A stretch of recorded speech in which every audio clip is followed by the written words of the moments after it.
Hey everyone, welcome to another deep dive where we dissect fascinating topics and unearth hidden gems of knowledge. And today we're getting down to business with some common English language pitfalls, those mistakes even fluent speakers sometimes make. We're talking about those sneaky slip-ups that can make you go, wait, did I really just say that? Precisely. We've got an awesome guide called Learn English with AI, and it's chock full of tips for leveling up your language game. It's like a secret weapon for anyone who wants to sound sharper and will avoid those embarrassing blunders. Exactly. And it's interesting. A lot of these errors stem from the unique nature of the English language itself. Right, it's like a linguistic melting pot, borrowing bits and pieces from so many different sources. Which makes it rich and expressive, but also a bit tricky at times. So ready to dive into some of these common mistakes. Absolutely. Let's start with a classic.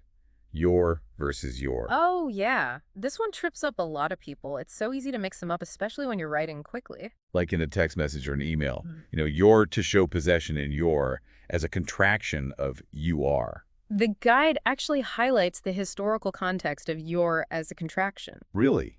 I didn't know there was a whole history behind it. It's a fascinating linguistic evolution. See, early forms of English didn't use contractions as frequently as we do today. So your is like a linguistic time saver. Exactly. And those little apostrophes hold a bit of linguistic history. But back to the matter at hand, how do we avoid this confusion in our everyday communication? Well, the guide provides the examples. Is this your book? And you're doing great. The simplest way to remember is this.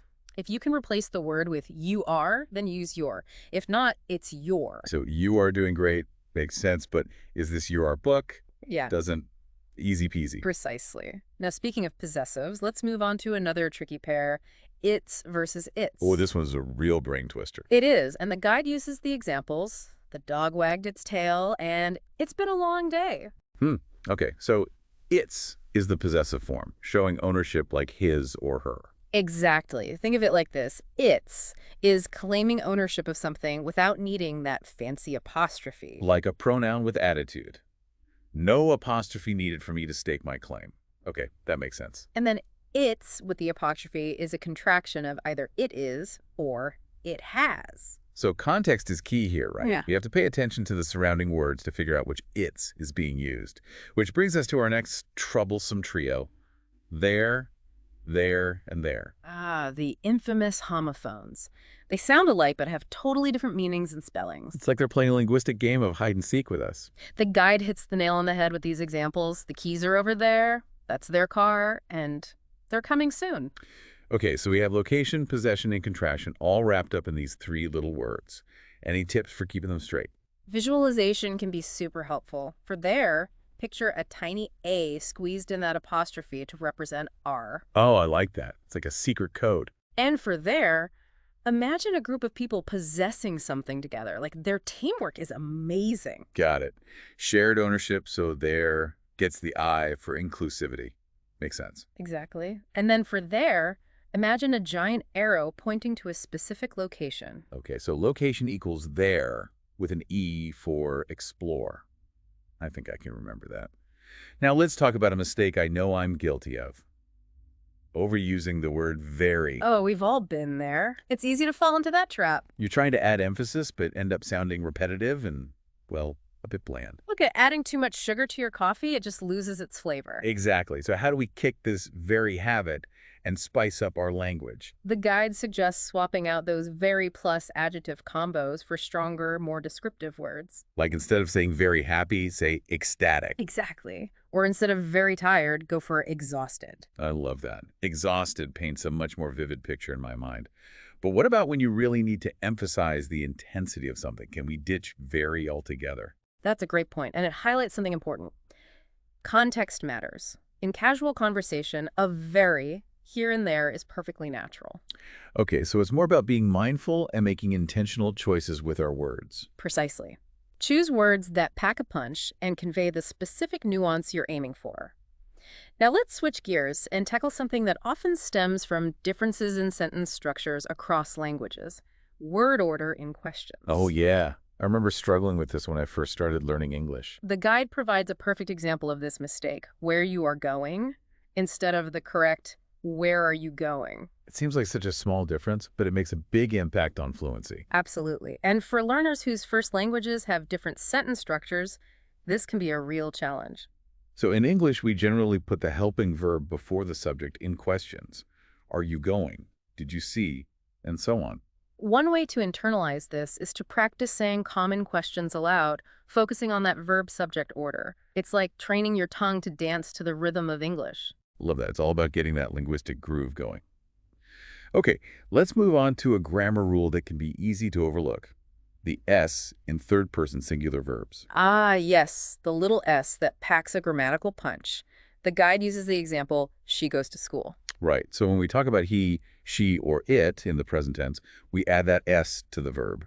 But you know what always confused me? Why doesn't to be follow this rule? It's he is, not he is. Great question. You've stumbled upon one of the many quirks of English grammar.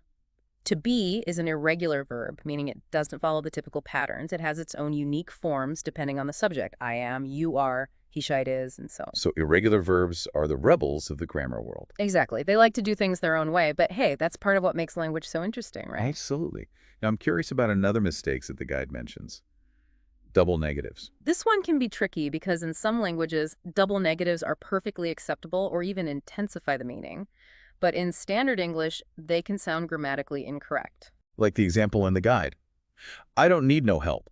Right, it creates a sort of logical contradiction. In English, it's best to stick to one negative word per sentence for clarity. So it's either I don't need any help or I need no help. Precisely. Keep it simple and clear.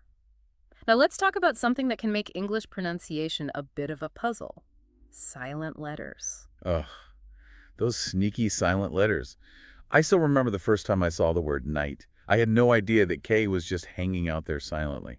The guide actually lists knife and island as examples of words with silent letters. So it's not just about learning the alphabet, but also about learning all the unwritten rules that go along with it. Precisely. It's like a secret code you have to crack. But there are ways to navigate this. When learning new words, don't just focus on the spelling.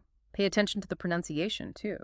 So dictionaries and audio recordings are our friends. Absolutely. And immersing yourself in authentic English content can really help you tune your ear to those subtle pronunciation nuances. Now, let's talk about a mistake that can stem from our brains trying to be a little too helpful direct translation. Oh, I know this one.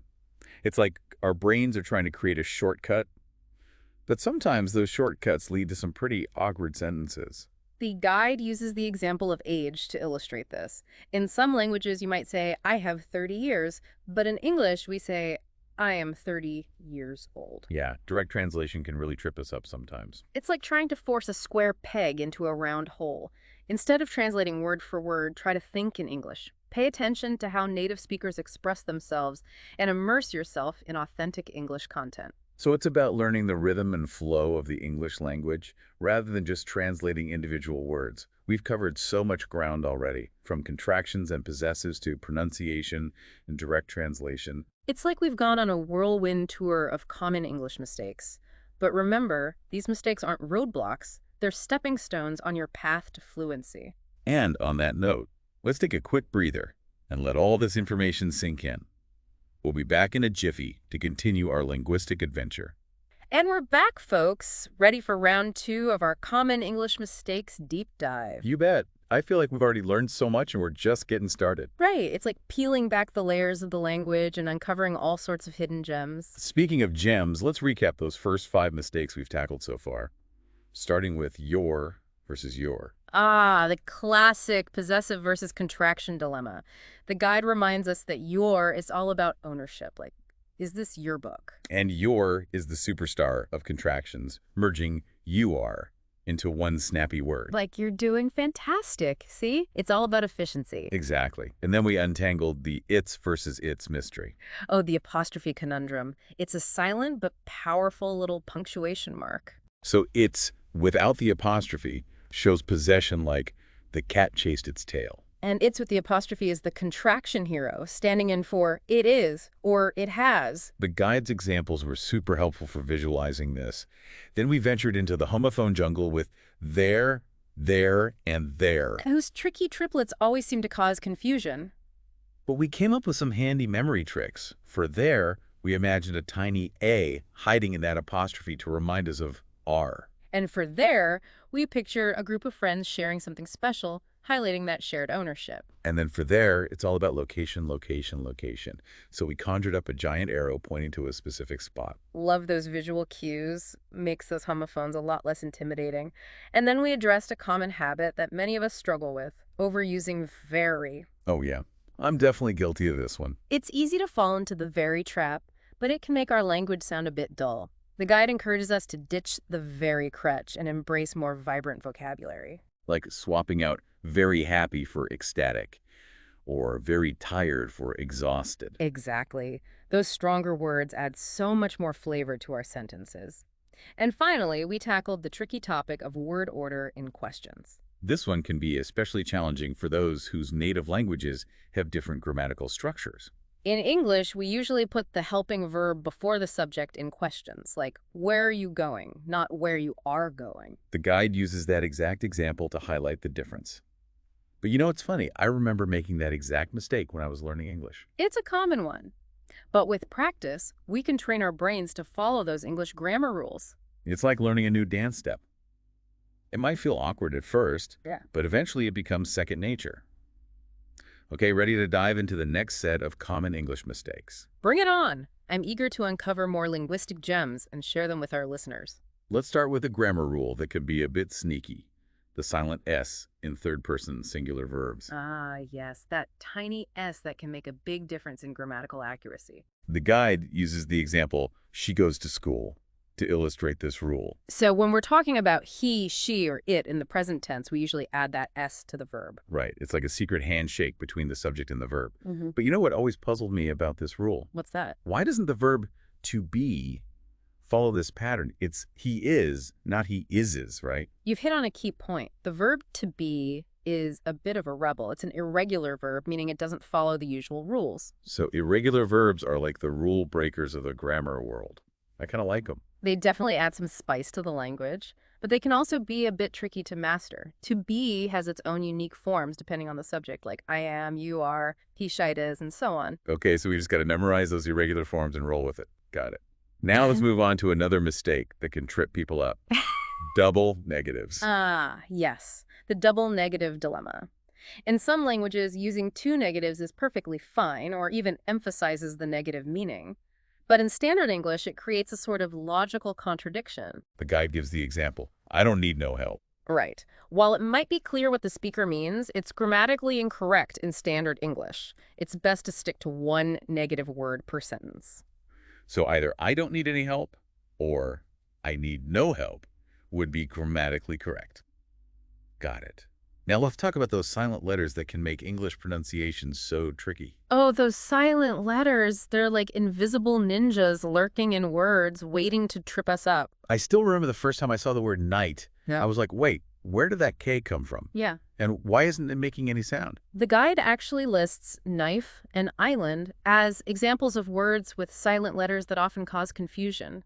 It's like English has a secret code embedded in its spelling. So how do we crack this code and avoid those pronunciation pitfalls? When you're learning new words, don't just focus on the spelling. Pay attention to how the word is pronounced. Use a dictionary or listen to audio recordings to hear how native speakers say it. And remember, practice makes perfect. Right. The more we immerse ourselves in the sounds of English, the better we'll become at navigating those silent letter surprises.